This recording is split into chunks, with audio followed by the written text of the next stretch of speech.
Assalamualaikum warahmatullahi wabarakatuh. Kami akan memaparkan hasil diskusi mengenai rancangan pembelajaran dalam UPD.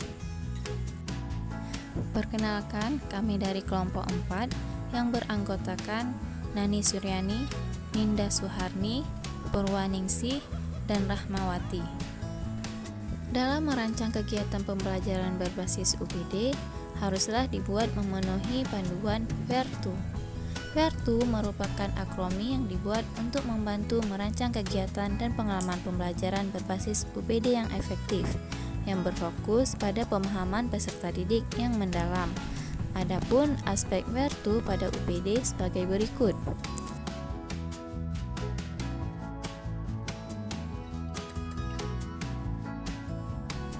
Pada video kali ini, kami akan membahas mengenai lembar kerja R, reflect, rethink, dan revise, yaitu mengembangkan ide-ide besar membutuhkan tahapan berulang atau bersiklus.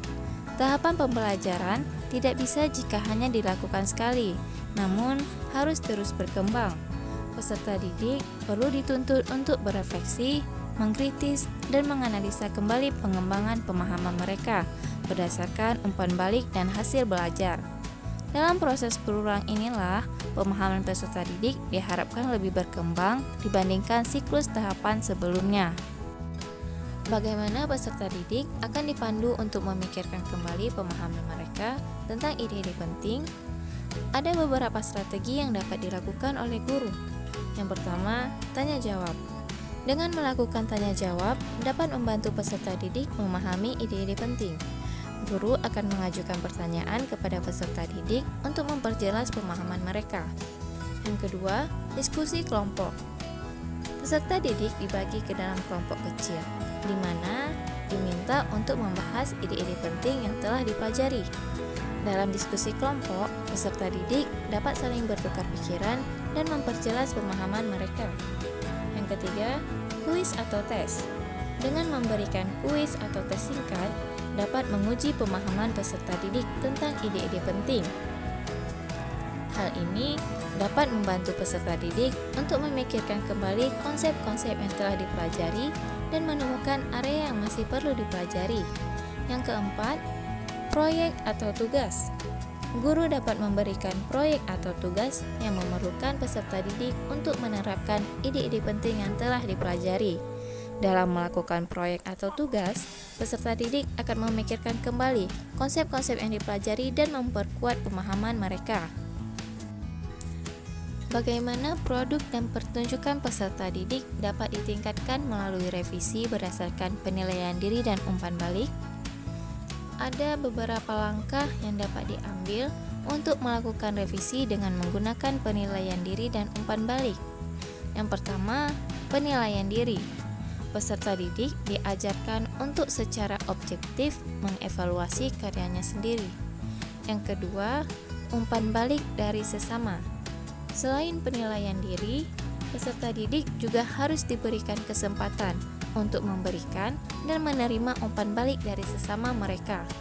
Yang ketiga, identifikasi area perbaikan.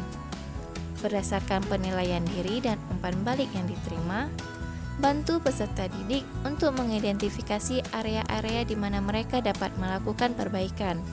Fokuskan pada aspek-aspek kritis yang dapat meningkatkan kualitas keseluruhan produk atau pertunjukan mereka.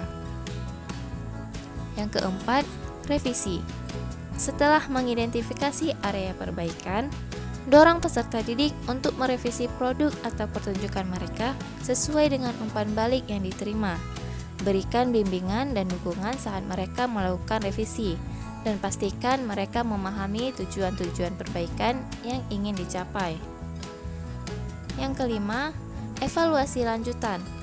Setelah revisi selesai, minta peserta didik untuk mengevaluasi kembali karyanya dan membandingkannya dengan versi sebelumnya. Apakah revisi telah berhasil mengatasi masalah-masalah yang diidentifikasi sebelumnya? Apakah kualitas produk atau pertunjukan telah meningkat? Bagaimana peserta didik didorong untuk merenungkan pembelajaran dan kinerja mereka? Ada beberapa cara untuk melakukannya. Yang pertama, sesi refleksi rutin. Tetapkan waktu secara rutin di kelas atau di akhir setiap unit pembelajaran untuk sesi refleksi. Yang kedua, pertanyaan terbuka. Ajukan pertanyaan terbuka kepada peserta didik yang mendorong mereka untuk merenung secara mendalam tentang pengalaman pembelajaran mereka. Pertanyaannya seperti, apa yang paling menarik bagi Anda dalam pembelajaran ini? Atau, apa yang Anda lakukan ketika menghadapi hambatan dalam pembelajaran?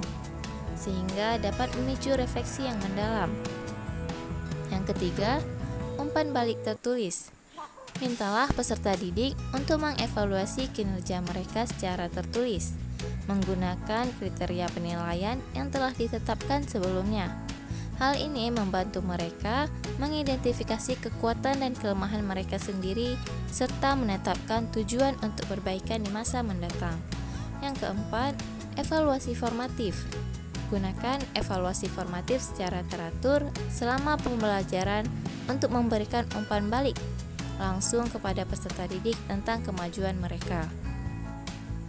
Ajak mereka untuk merenung tentang umpan balik yang mereka terima dan bagaimana mereka dapat menggunakan informasi tersebut untuk meningkatkan kinerja mereka.